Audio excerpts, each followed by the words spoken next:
Welcome to Collectability. Today we are going to discuss a topic near and dear to my heart and the entire Patek Philippe collecting community, and that is Patek Philippe complicated Nautilus watches. Looking back at the history of complicated Nautiluses, I must say it's a young history because it didn't start until 1998. We have a real rich cross-section of pieces to talk about today, and I'll be showing you a handful that are presently with collectability. And hopefully you might look at complicated Nautilus watches in a different way after spending a few minutes looking so closely at them. In the beginning was the reference 3700 line 1A, the original jumbo Nautilus. It would have originally been presented in a box such as this, a cork box, no less. And these particular timepieces, which I unfortunately do not have one here with us today, are where it all began in the world of Nautilus. It was a sports watch. It retailed for $7,500 in the late 70s and was completely different than any other watch that Patek Philippe ever presented in its past. As we all know, designed by Gerald Genta, this porthole nautical design became iconic for Patek Philippe very soon and continues to be a staple of their offerings today. But it wasn't until 1998 that a second jumbo Nautilus joined the line. It was also a complicated Nautilus for the first time in history. Below 12 o'clock, you'll see a state of winding indicator, that little comet in the hand. This showed how much power you had left in the mainspring, but not in the same way that you would see with a classic uptown indicator. It just gave an indication of the state of winding. And I remember when I was at Patek Philippe at the time, this was considered quite the shocking evolution to see on a Nautilus. But today, this particular reference is very much celebrated by collectors, and pieces preserved in great condition continue to bring impressively higher prices at auction. So, moving forward to the first 3712 line 1A. This particular piece was launched in 2005. It was only in production for about a year. It was a moon phase, power reserve, and when it was first introduced in the line, people were just shocked that Patek Philippe would put a calendar watch within a Nautilus. But it was very functional. It was water resistant. It was mostly shock resistant. It was a piece that you could wear and gave you a ton of information on the wrist. Some critics called it a very busy dial, but most of those critics are now forgotten because it is the most desirable design in the Patek Philippe line in terms of Nautilus designs with a moon phase power reserve. Before we dive into the beautiful watches within this box, I'd like to talk about the beautiful box itself. This particular cork box was made by Wolf for analog shift and is presently available at watchesofswitzerland.com. And I have to say, it is one of the most functional, easy, beautiful, elegant boxes that one can use to house your Nautilus collection. The only challenge is it has 8 spaces for 8 watches, and I challenge you to buy 8 Nautiluses in the present market. But today, I only have the box half full, but we still have some really interesting things to show you within. First, I'd like to show you a reference 5712 1A. This particular piece was directly inspired by a 3712, and you can see the differences in design are quite minimal. The case construction is a bit different.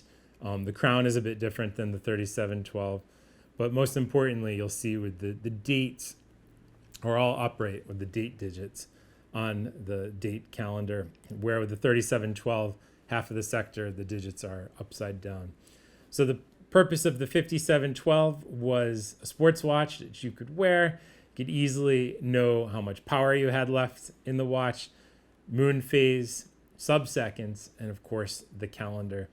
And for those of you that have had the pleasure to have one of these on the wrist, you'll quickly know that it is unbelievably comfortable, functional, and if you wear it out in public, you're going to get more compliments and comments than you've ever imagined with a watch today. because the 5712 is one of the most desirable pieces in the universe. And I could understand why putting this on my wrist right now. It is just so comfortable and so beautiful. Here we have two examples today of the reference 5712. Within this bag, I have an original sealed example, factory sealed. It's never been opened, from 2009. And it features the Geneva seal as opposed to the Patek Philippe seal, which didn't start until 2010. One of those examples I have here on my wrist. Here is a 5712 1A. This example is from 2019, and it is absolutely not going to come off my wrist. It is stunning. So fast forward to some other complicated Nautilus watches that came out through the years. Next, we have the reference 5726, which came out first in 2010, and it had an annual calendar. Originally made on a leather strap. It later was made with a bracelet starting in 2012.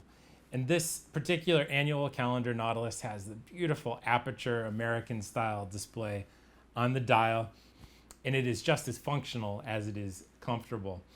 This particular piece is 40.5 millimeters, retailed for $50,000, and is trading for almost double that on the secondary market.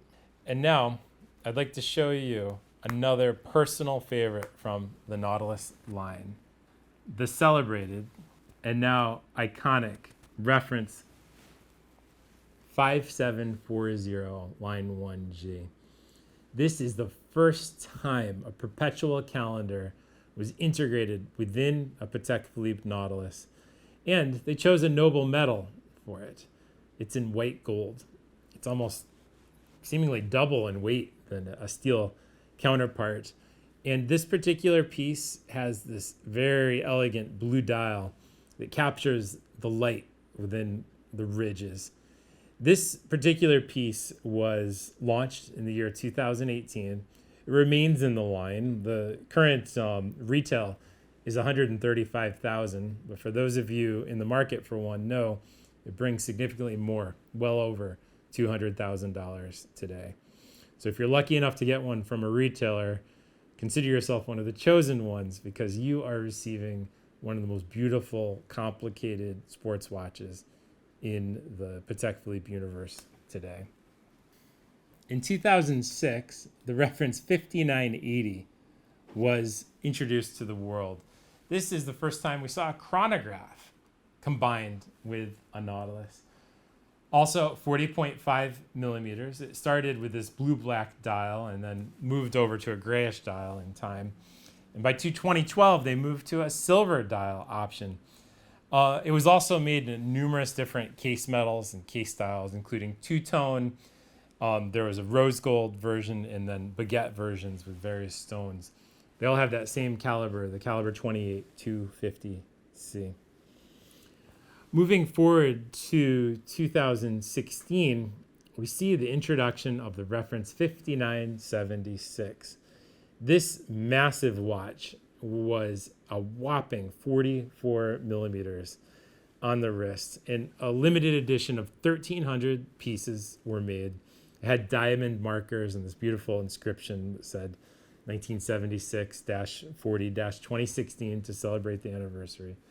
And this giant chronograph is a giant of a watch for a collection today, and you need a big wrist to pull it off, but it does have such a nice look. Moving forward to the reference 5990 1A. This is the last Nautilus I have to present to you today, and for good reason. It is the most complicated Nautilus ever made. This particular piece is a travel time and a chronograph combined. And even looking at the central arbor, you'll see that there's 4 hands of the 6 hands on the dial are on that central arbor. You have the hours, the minutes, you have the second time zone, and the sweep seconds. It's a thick watch. It is 12.52 millimeters thick, also 40.5 millimeters from 4 to 10 o'clock. And it is the kind of piece that when it's on your wrist, it makes a statement, and it's unbelievably useful for travel, something that we all look forward to doing in the very near future. Retail is currently $60,000. It's on the secondary market, easily double that amount. And it's such a pleasure to have one of those here in front of us today. So in conclusion, there's something for everyone within the Nautilus line. That is, if you're lucky enough to get one. If you can get one from a retailer, you're very fortunate, because it's all now nearly impossible, and waiting lists go on for years. Many of us have to go to the secondary market to find these modern day trophies. And I encourage you to really look historically at the production runs of what was made, time only and also complicated, to make the decision of what Nautilus is right for you and for your collection. The big question is, where's this all going? We know where it came from. It all started in 1976 in this little cork box. But where it's going, time will tell. But it's clearly an open and shut case that the Nautilus is and will remain one of the most desirable watches in the world. Thank you so much for watching today. Please like and subscribe Collectability with YouTube or Instagram. And don't forget, enjoy the treasure hunt.